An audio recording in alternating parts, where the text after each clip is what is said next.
Man, I got a special guest in the building. I'm super, super excited to dive into this episode.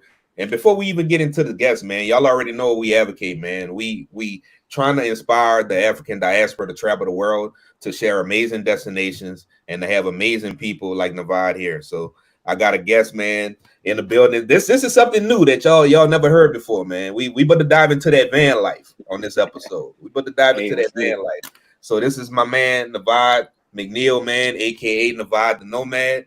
And man, I'm just so excited to have you on the show. And just like I told you in the studio before we got started, just how much I am a personal fan of yours. I came across your content, man. It's absolutely amazing. And I got to brag on you for a second, man. So not only do you have van life, you've been featured in Business Insider. We're gonna dive into that. You've been featured in the New York Times, the Today Show, man.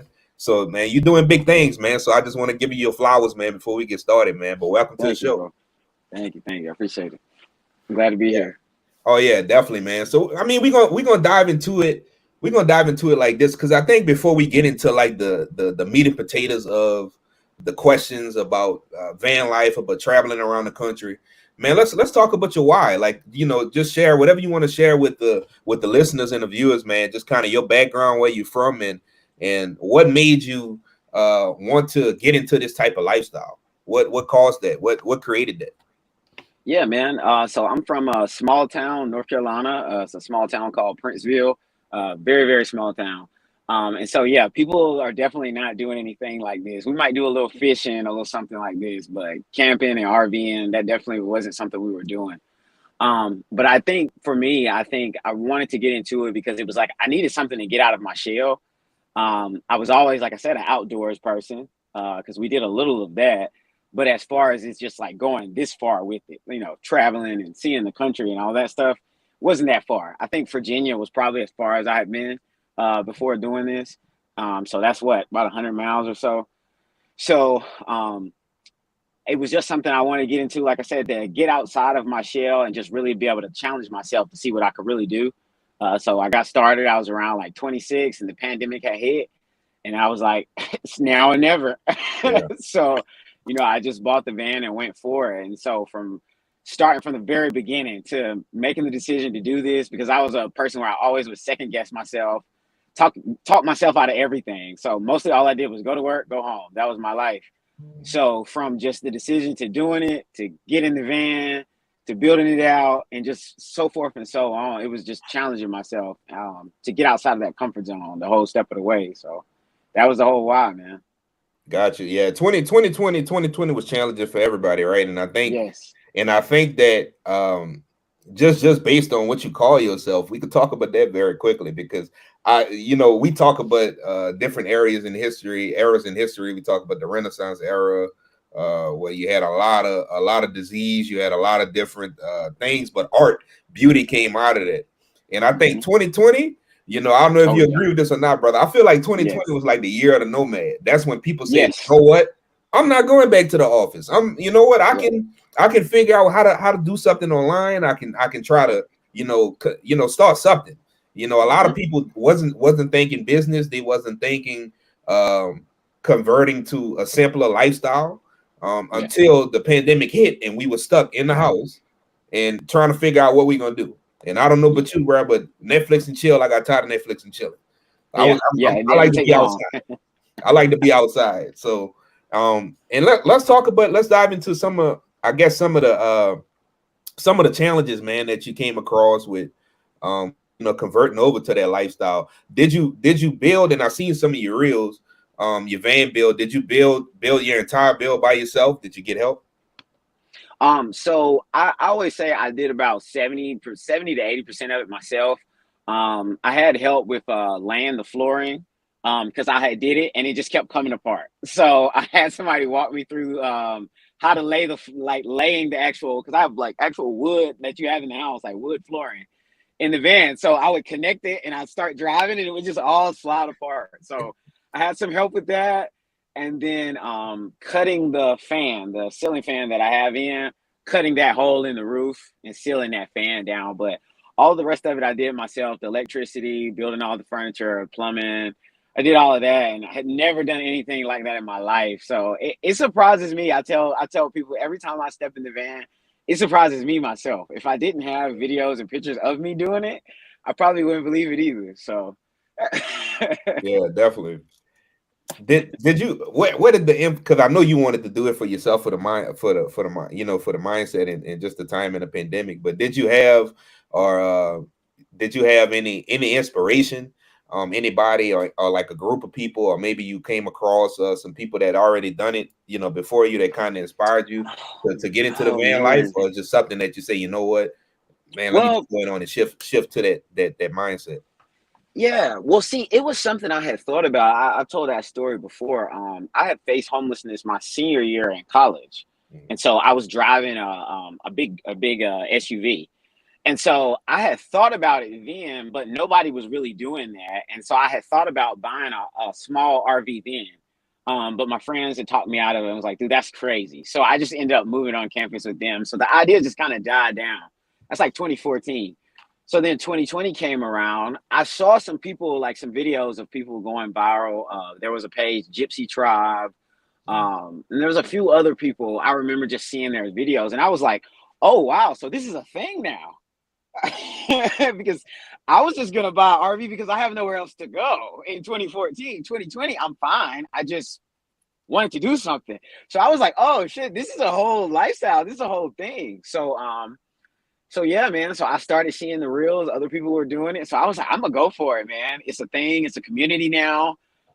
There's information about how to do it and where to go, and so it's not like completely in the dark. The only downside was there wasn't too many people that looked like me doing it, but the fact that people were doing it, period, that was enough for me. You know what I'm saying? So I was like, I'm gonna go for it and try it, man. So Yeah, man, that's dope.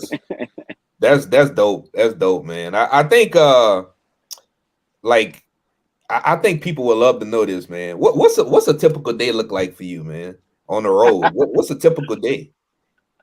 all right, man. Well, I work, a 9 to 5. So I roll. I usually get up probably about 5, 6 a.m. And then I'll go to the gym. The last few weeks I've been getting up and actually working out at the gym. I'll be honest, the last few years before that, I was just going and showering and then going to work. So now I get up, saying actually work out, shower, have some breaks and stuff like that, and get started at work. I go to work about 10. And so then my work is pretty much like project based. So it's kind of like if I know there's something in particular I want to see, I might head to that park in the morning. So that way I'm like working from the park. So then that way, if I get some free time over my lunch break and when I get off, like I'm going back and forth. So like it doesn't look like it in the real, but in real life, I'm walking back and forth from the park to the van, to do some work or to eat or whatever, and then I'll go back to the park. So that's kind of how it is, like if I'm actually trying to see something. But if there's really nothing going on, I'm either, hanging out in the van, at a coffee shop or at a friend's house. Because like I said, my work is fully remote. So it's just, one of those places. But yeah, man, that's really about it. I really roll. That's what you'll see like on my content on like TikTok. I'll document like if I when I'm heading like state to state, then it's like really fast paced because it's like, okay, today I'm in North Carolina. Tomorrow I'm in South Carolina. The next day I'm in Georgia. So it's like it's Yeah, really fast paced if it's like I'm trying to get somewhere. So I'll try to drive 2 to 3 hours a day. I might split that up between like the morning and the afternoon, and I'll try to drive like 2 to 3 hours to try to get to wherever I'm going. But I mean, it's fast paced and it definitely starts wearing on you as you get older. And it's like, I'm not even that old, but it feels different than it felt at 26, than it does now at almost 31. It definitely feels different. So it's fast paced. yeah, definitely. So bro, 48 states out of 50, bro. 40. Bro, What's it's the two? What's crazy, the two man. that's missing? What's the two that's missing? I got Alaska and Hawaii. Hawaii, you obviously can't drive to that one. Alaska, I got to upstate Washington and I punked out. I was like, I can't do it. I can't do it. I'm just gonna fly there, man. I can't do it. Hey, I'm gonna take this time. I'm gonna take this time to give a shout out to melanated and the unpopular black. She's like an outdoor promoter for blacks being outdoors, and she's from Anchorage, Alaska, bro. Yes, She's yes. from I love her Anchorage. content. Yeah, yeah, Yes, yeah, I love yeah, her yeah, content. yeah, man. Shout out to my girl, man. Yeah, she from Alaska, so she been promoting it, man. Anchorage, you gotta get up there, bro. You gotta get up there. Yes, man. So that's my plan to fly out there later this year. Hopefully I can meet up with her while I'm out there. But yeah, man, Yeah. it looks beautiful. But that drive, woof, that drive looked crazy. Yeah, yeah, it's different, bro. It's different. Now we're gonna Yeah. talk about some of these states you went to, man. What's some of the destinations that you like? And then I personally gotta give a shout out to my home state of Louisiana. I seen that you went to Hey. Shreveport, but man, you need to work your way down. Look, don't get offended, my northerners up there, but where we from, anything south that's higher than once you go up north, us down south, we consider that like North Arkansas, North Mississippi. The real Louisiana's in the south. But now I'm just playing, man. Shout out to my northerners. I seen you went to Shreveport. And speaking of Shreveport, man, I don't know if you've seen, but 50 Cent to do some big things up there, man, with the studio. He Oh, I actually did see that. he bought some acres, man, downtown, and he's about to convert Shreveport into a studio, man. So, Yeah, that's but gonna be yeah, crazy. man, what's some of the destinations, like, 48 out of 50? And I know Mhm. that's a lot to think about, but I'm still gonna ask the Oh yeah, question. man. Yeah, for What's sure. some amazing destinations that you've been to, man, that you can share and kind of advocate us to go to, man? Yeah. Oh man. My top favorite is always White Sands National Monument. It's in New Mexico. It's so beautiful. It's just like hills of like white sand dunes. And then if you pick the sand up, and if you actually read about it too, it's like crystals inside of the sand, and you can't take any with you, unfortunately. Yeah. But it is the most beautiful thing I've ever seen. If you hike up to the top of one of the dunes, you can see like a mountain landscape behind it. It's amazing. You can bring a sled or either buy one from like the shop up front, and you can actually sled down the dunes. So it's a lot of fun. I recommend going when it's a little cooler because it gets like desert hot, like in the warmer months. So definitely go like when as close to winter as possible, like fall, winter time would be great. But that's definitely my top favorite. Um, After that, I probably would say, hmm, oh, I got all my pins up here. What's that one called? Yeah, Roper Lake State Park. And what state is that? Arizona. That one's another good one. Um, I had never seen anything like that in my life, being on the East Coast. So this one's like you've got mountain ranges, you got palm trees, and then there's like this huge lake, but it's in the middle of nowhere. So it's like the setup makes no sense. Like it makes no sense at all. Like it seems man-made, but it's like it's not. So that one was another amazing one. I'm trying to think. Bottomless Lakes is my other one, but I can't think of what state that one's in. Um, it's definitely on the West Coast. I can't find the pen. It's up there somewhere. But Bottomless Lakes is amazing too. It kind of gives you that Utah type of feel. They have like the red kind of like red mountain rock formations you can try to drive through.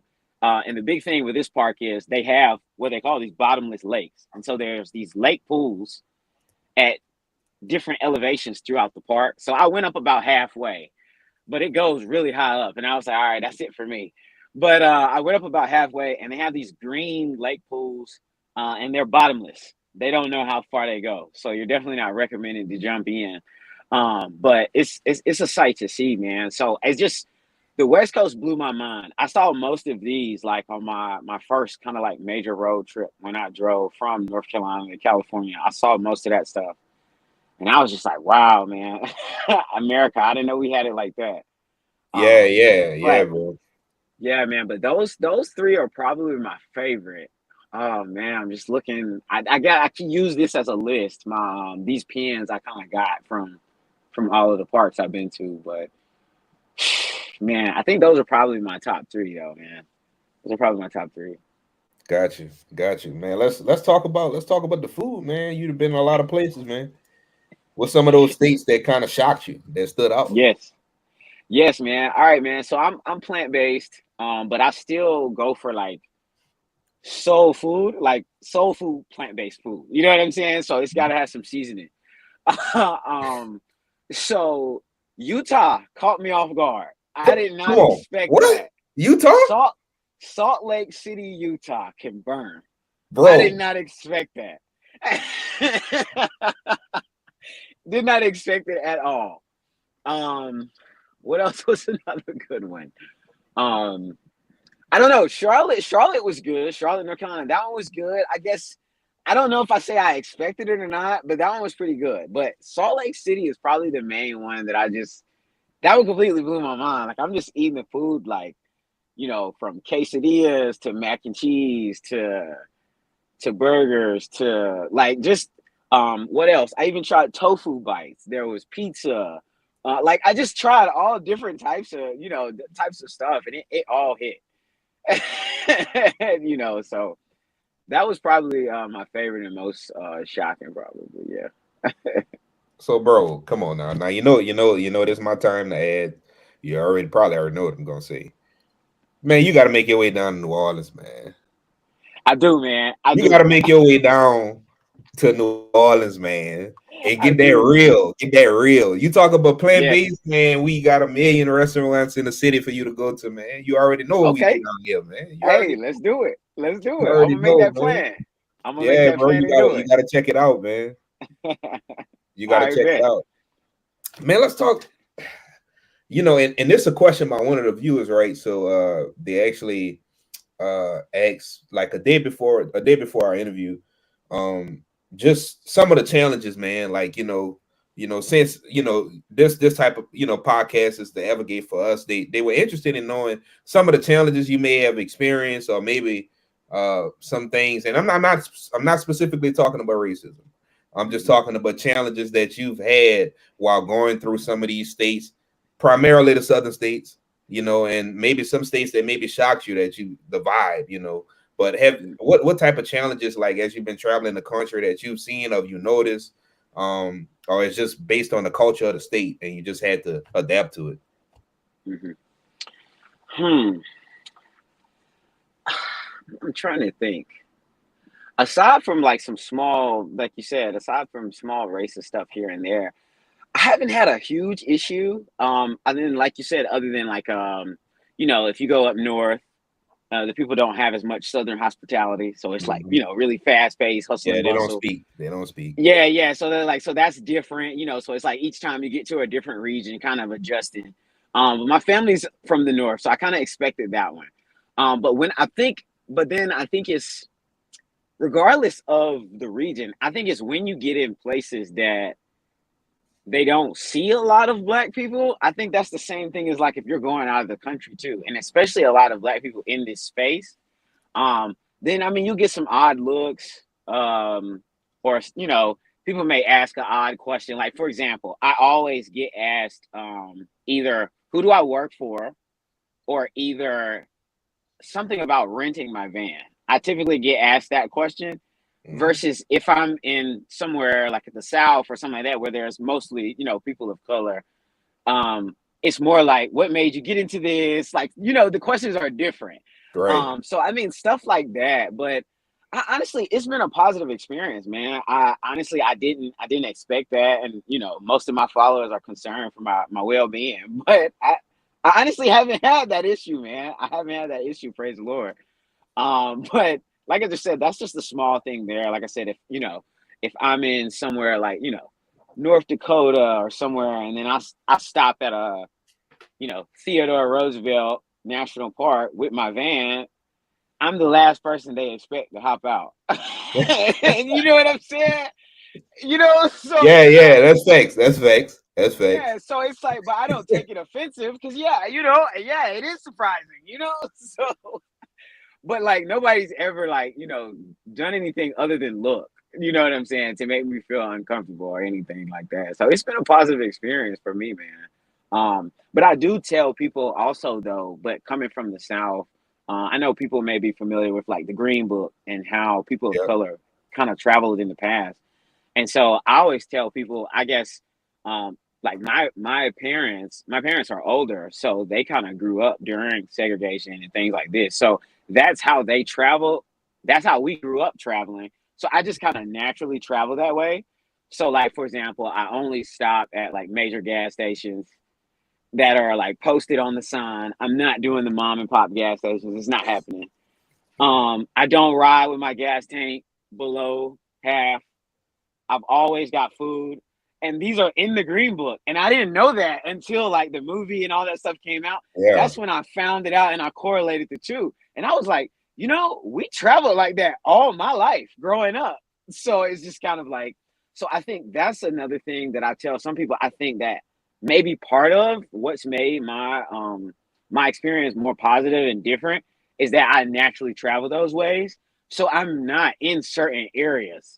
So like your sundown towns, I'm not stopping there anyway because it doesn't follow the guidelines that I was taught to travel by. I wasn't taught about sundown towns. I was just taught this is how we travel. You see what I'm saying? So it's yeah. kind of like that kind of thing. So unfortunately, like fortunately, I've been able to circumvent those type of issues, thankfully. So for those, cause me and Divide, we don't have to. He don't have to ask me what a sundown town is.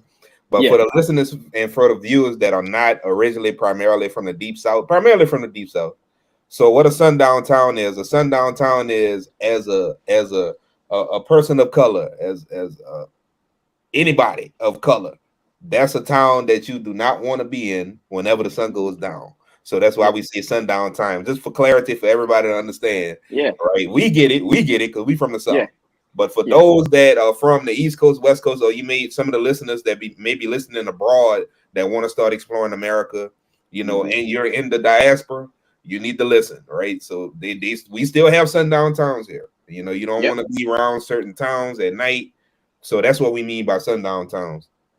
So Right. And that's actually, oh, I'm sorry. Go ahead, brother. no, you're good. I was gonna say I agree 100%. And so that's why it's just kind of like following those kind of like basic rules. Though it's unfortunate, it kind of because the thing, and I guess since we're giving clarity with the Green Book and all of that, a lot of our musicians and artists during that era would use this to be able to travel safely, going through the Chitlin circuit, which was basically through the South.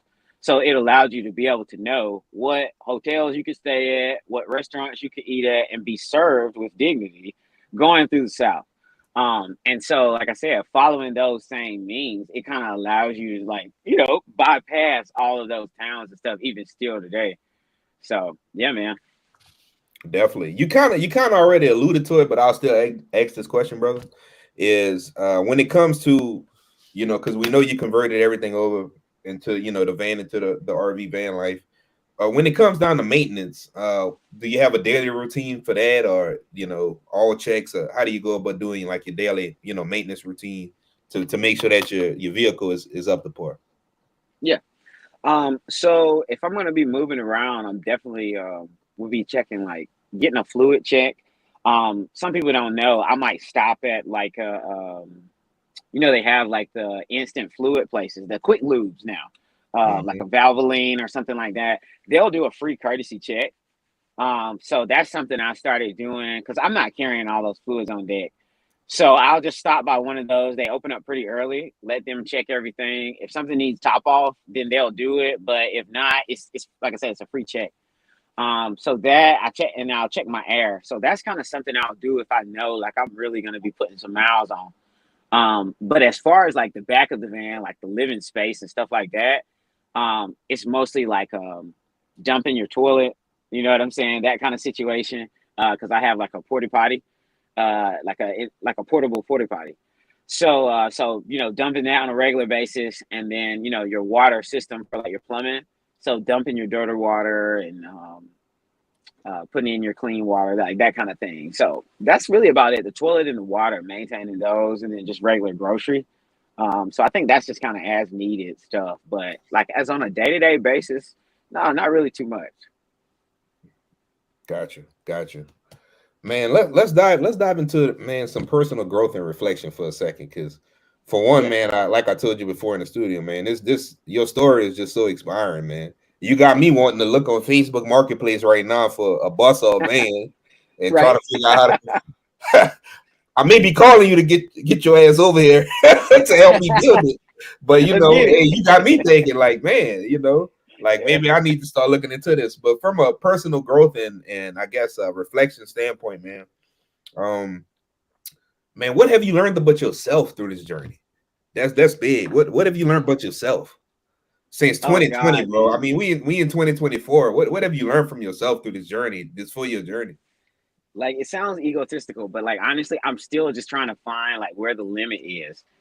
Because before the limits that I had on myself were like so small. Like I just feel like I couldn't even do basic things. Like I don't even know if I had rented a car before. Like it was just small stuff. I just didn't feel confident in myself doing very much of anything. And so it was like, pushing myself out there to do this, I'll try anything at this point. I'll try anything once. I'll ask anybody. I'll go, anywhere. Like I'm outside of my shell. And if I like it, I like it. If I don't, I don't. You know what I'm saying? But I think that's just been that biggest thing for me. Like I said, it's just that finding out that I know, at least for me, and I feel like it is for other people, that limit is endless once you bust out of that comfort zone. Like whatever that comfort zone is about yourself, once you like just make a clean break through that thing, the limits are endless because you just keep challenging yourself from there, trying to see like, well, I wonder what if I could do this, and what about that, and what about that, and it just keeps getting higher and higher. You know what I'm saying? And so Yeah, that's been my favorite thing. That it's just like it's just the growth has just been endless, and I'm just always looking for some other way to challenge myself, whether it's in something like travel related specifically, or is something in like career wise or just whatever. I just like the limits and the blinders just come completely off. At least that's what it did for me. So yeah, man, it's been great. definitely, man. Do you see? So, they had another question. I see here. They got another question. Is the viewers, the listeners want to know: once you knock out the 50, are you interested in going down Mexico through Central America and visiting those countries? Since it's all connected, since it's America, it's America. Yeah, yeah. Nah, I don't think so for me. I've flown to Mexico. It was nice, but I don't think so. I've seen there's a page, Brown Van Life. I can't even think what the highway's done, but they've done like America, they've done Mexico, and like how it all connects together. Like they drove all the way down. They just finished. I think it was like either last year or earlier this year. So I think they're probably the only person that's done that like all the way around. But yeah, no, that's it for me. I since I finished up the 48 last summer, I've just kind of like just been bouncing around, just going back to places I enjoyed and Mhm. maybe seeing some new stuff. Like I've been bouncing around Florida lately, seeing some stuff I didn't get to see when I was here last. But no, I think that's it for me. We're keeping it in America, and then everywhere else we're gonna fly. No. I feel it. I feel it. Cause I look, hey, because the first thing I was gonna tell you about the Mexico, and again, to all my Mexicanos, no disrespect, Yeah. but you go down the wrong road in Mexico, man. Yeah, and that's Mexico the is thing. different. Yeah, Mexico is yeah, and different. that's the thing. That's the thing. And some people I know personally, that's happened to. And I wasn't even gonna bring that up, but yeah, like I Yeah. had some folks No, recently. we gotta let them know, bro. We gotta let them know. Yeah, that was a couple recently. You can go and watch their page, Tanaj and Faustino. They're a couple. The wife's African American, husband is Hispanic. He's of Latin, and so they got their van taken. I'm not sure if they were able to get it back, but they got their van taken when they were just driving through Mexico here recently. Wow. Um, and then I saw some people before that. I can't remember who that was, but this was Gypsy Tribe I was telling you about. They just ran. I think it was at the border. They ransacked their van. I don't know why, but like border patrol people went all through it, just turned it upside down, had them sitting outside the van, and I was like, oh no, it won't be me. Just the checkpoints going through, what is it? Is it Arizona or New Mexico? You start seeing immigration checkpoints once you start getting in that pocket going into California. Those alone scare me. So I know I'm not about to drive into Mexico. No, I feel it. I feel it, bro. Cause I was like, ooh. I said, Nah, my I boy, can't my do it, boy might man. have to send me his might have to send me your location on WhatsApp or something, man, so I could Listen, keep in touch with you. listen. Listen, man, that's a rule of thumb for real. Try to keep that location shared to like 3 people at all times. Oh yeah, definitely, definitely. Yeah, so somebody's always looking for me. Definitely, definitely, bro. But speaking of like community, because you said that like so many times already. How do you connect like when you travel like to these different states? How do you engulf yourself in their culture? How do you connect yourself with the local vibe, the local feel, or maybe it might not be the community itself, but other travelers on the road that you meet. Okay. Well, believe it or not, social media has been really good, and that's been one of the things. Like, regardless of like time or how the algorithm is, I always like keep active on social media and keep posting because that's literally how I've met a lot of people in this lifestyle. Especially like TikTok and stuff like that. Because if you post, and you tag Florida, it literally goes to everybody in Florida, even your followers that are in that state. It seems. And so I've had people tell me, "Hey, you can park in my driveway. Hey, you can park in my carport." Like, so even if it's just parking or somebody telling me, "Hey, check this place out while you're there," or just simple stuff like that. So social media has been a really huge one. Like I said, TikTok for sure. Aside from that, the app Seeker, SEKR, it's one of the apps that van lifers use to find like overnight parking and stuff like that.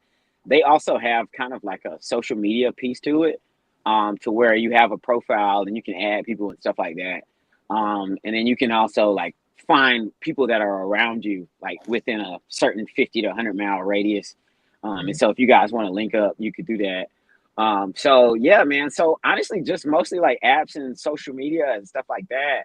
Um, and then using Eventbrite's been another good one as far as finding like events. So if it's like, oh, there's like a festival or a market or something like that going on, then that'll allow you to be able to actually get into the city because that's stuff that people that only really live there usually know about. Um, but yeah, man, just social media, Eventbrite, and then most of the time just trying to do like some city. I try to bounce back and forth between like your city camping and then so that would be like Cracker Barrel, Walmart, or paid Oh parking yeah. lots in downtown, that kind of stuff. I bounce back and forth between that and then being in the more like nature. And I do that so that way, like you said, you can get in the city, in the culture feel. So like I've stayed in downtown Durham, downtown Boston, um, downtown Denver, like anywhere, like I've stayed in these places. And so that allows you to, like I said, if you stay there, there's a spot I stay at in Jersey City. Literally right behind me is the Manhattan Harbor and Manhattan skyline. And so usually by the time I wake up in the morning, there's some kind of festival going on outside of the van, like if I stay during the summer. So that's another reason why I'll do that, like staying in the city, because there's something always going on you can just pop up on. Hey, So look, man.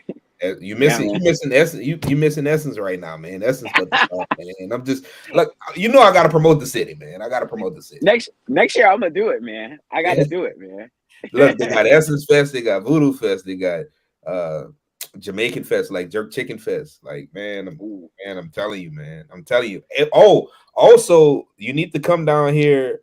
For those that don't know, well, no, this is actually my first episode in a minute, so I haven't told the viewers and the listeners. So I just recently moved to Nebraska, and we actually have it's a group of they actually have an Afro Fest, man, here in Omaha in September, man. So if you're around that area, man, come Oh, down, that's come holler at crazy. your boy, bro. Come holler at your boy. Okay, Yeah, okay. yeah. That There's a sounds lot good, of man. Ethiopians down here, a lot of Kenyans, more more Okay, more so East Africans, and okay, a good community, man. Definitely, okay, man. That sounds like a vibe, man. definitely. And then a few more questions, man. So if somebody wanted to just say, you know what, man, I'm gonna go ahead on and get a van. I'm gonna convert it over, or Yeah. not even just about van life, man. Just about getting out there and experiencing the lens, the world through a different lens, and America through a different lens. What are just some advice, man, that you could give the people to say, you know what, just go ahead on and start. What you waiting for? Man, I think honestly that's the advice right there. Is to just start. Because it's like I was one of those people where I would just plan myself out of ever starting. Like I would try to get all of my ducks in a row, and then once I would get those things lined up, I would come up with something else.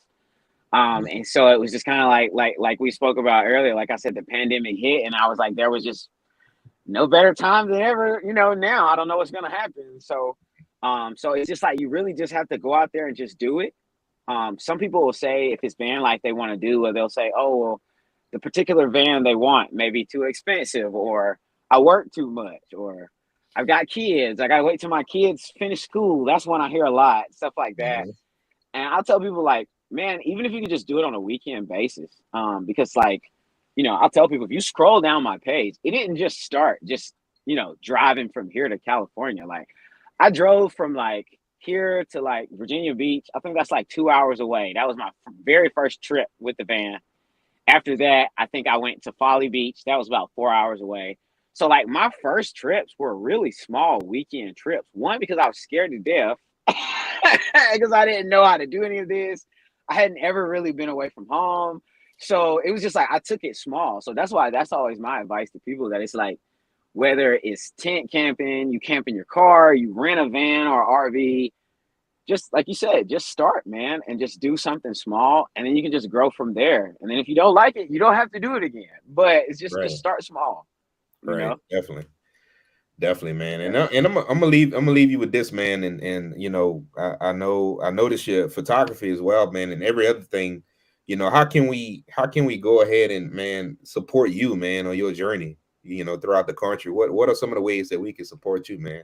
Whether that be your business or just support your content, go ahead on and give us, I want to give you that opportunity to go ahead on and get all your information out there, man, so we can go ahead on and support you, bro.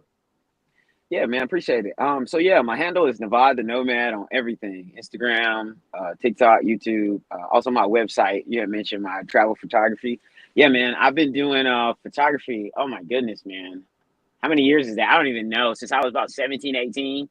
And so then I kind of switched over from like weddings and portraits and stuff like that to doing the nature and the landscape, travel photography, stuff like that the last 4 years. So yeah, man, I've been building my portfolio. So definitely, man, you can shop the prints on my website, NavadTheNomad.com. But yeah, man, thanks a lot for having me on, man. This was great. Oh yeah, I yeah, no appreciate problem, man. No problem. I told you, man, you family now. So I already told you in the studio before we started. But now, man, I just really appreciate you having you on, man. And again, man, looking forward to more collaborations in the future. And Sure. man, the way we always in these episodes, brother, is I'll see you at the top because the bottom is just too crowded, brother. I appreciate you. Hey, let's get it. I'll Yes, see you sir. there. Let's get it. All right, bro. Peace.